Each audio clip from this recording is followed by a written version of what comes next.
কালী পুজোর দিন এই আলপনাটা আমি করেছিলাম, আর রাত্রে সেটি প্রদীপ দিয়ে সাজাতে আরও যেন সুন্দর হয়ে উঠেছিল। তারপর কালী পুজো রাত্রে সকলে মিলে এই নিয়ম করে অনেক আনন্দ পেয়েছি।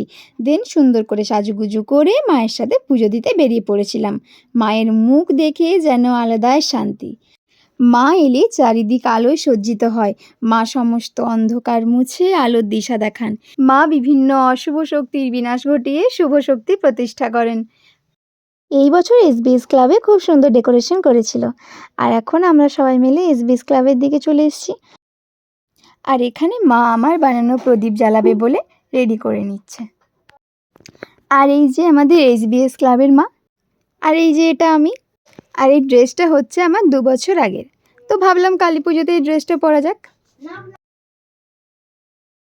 তারপর চলে গেলাম উপর বাজারের মাকে দর্শন করতে। রাত্রে সব ভাই বোনদের সাথে বাজি ফাটিয়ে আজকের দিনটা শেষ করলাম।